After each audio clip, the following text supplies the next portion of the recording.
Welcome back. This is the Ben Shapiro Show. We're taking your calls at 855-236-3228. That is 855-236-3228. Tyler in Michigan, you're on the Ben Shapiro Show. Go for it, Tyler. Hey, Ben. First of all, I just want to apologize for our governor. She doesn't really speak for all of us. But let me just lead into my question now. The recent reports that I've seen from you guys, Daily Wire, and just basically online has been putting Bernie on top. I'm just wondering, as the conservative base, the Republican base, what can we do to just kind of whip up our people to get out there and just make sure that the old communist doesn't happen?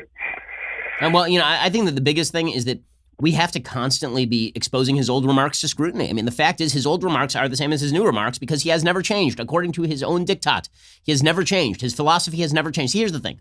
I've been in politics since I was 17 years old, and I've changed my opinions on a wide variety of things. In fact, you can find an entire list online of things that I have said that I think are dumb. And I have said, here is why I changed my opinion, because this is a dumb thing to say, and here's why I think it was a dumb thing to say. Bernie Sanders has never changed a single one of his old commie opinions, and now he wants us to just believe that he has shifted into sort of being a normal mainstream Northern European democratic socialist as opposed to like a full-scale socialist.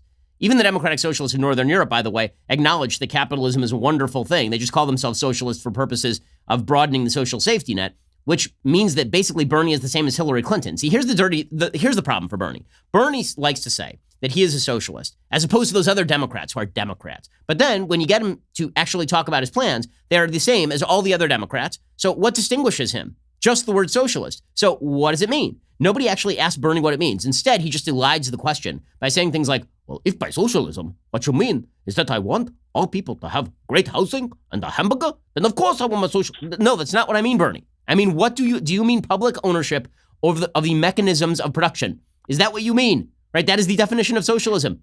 And he won't answer that question. So the thing we have to make sure of is that people understand how much of a threat Bernie is. Now, people, are not politically informed, so they tend to buy into whatever they hear. And the fact that Bernie has a very strong ground game, the fact that he's been able to obscure his own radicalism, and also the fact that he's super old, so he doesn't appear threatening in the same way that Ron Paul didn't appear, threatening to the left because Ron Paul was old. It's the same sort of thing with Bernie. But Bernie is not a cute and cuddly old dude. Bernie is a dangerous socialist who has sided with every evil regime of the last half century. So, we need to make that clear. We need to trot out victims of those regimes. We need to make obvious that his plans involve you losing your health insurance. Like, all the facts need to be brought to light, and it needs to be done in a way where it isn't just Trump, talking about how Bernie has crazy hair or how Bernie's a weirdo or something. It's got to be like an actual on-the-ground effort to just explain who Bernie is.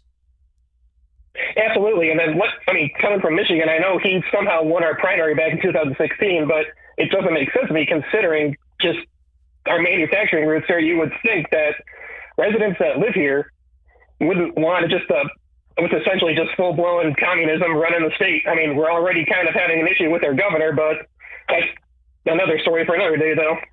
So in Michigan, I think what happened there is that Bernie was the only person running in the last primary who was anti-free trade. And there is a move in Michigan particularly to suggest that the reason that manufacturing jobs have left Michigan is because of government failures in the trading sphere, which is why Trump did really well in Michigan, right? So I think that Bernie on that score did fairly well. Also, obviously, Bernie did very well among sort of the industrial base, sort of the Michael Moore areas of Michigan.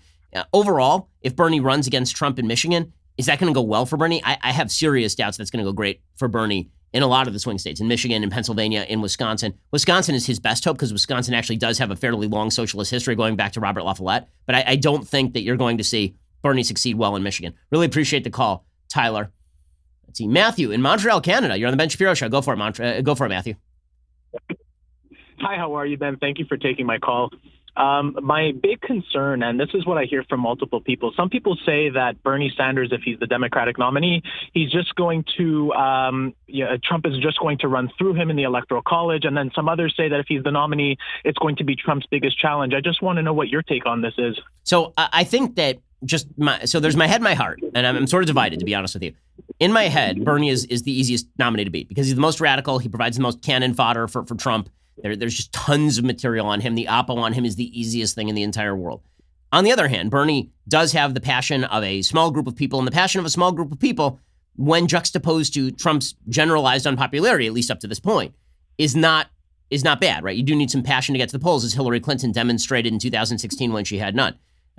So my heart says that Bernie's dangerous. My head says that he is the least dangerous candidate. I think that I will go with my head, that Bernie would be the easiest to beat. But I am the most afraid of Bernie as president because he is the most radical, because he's an insane communist. And so the idea of having that as president, I've said this before, I would rather have Biden as the Democratic nominee, as a conservative. I'd rather have Biden as the Democratic nominee with a 45% shot at the presidency than Bernie as the nominee with a 40% shot at the presidency. I think both of them are unlikely to become president, but the risk of Bernie being president is significantly higher than the risk of Biden being president, because Biden is a dead person and Bernie is an actual live communist, which is a pretty scary thing to be. Matthew, appreciate the call and good luck up there in Canada, my friend.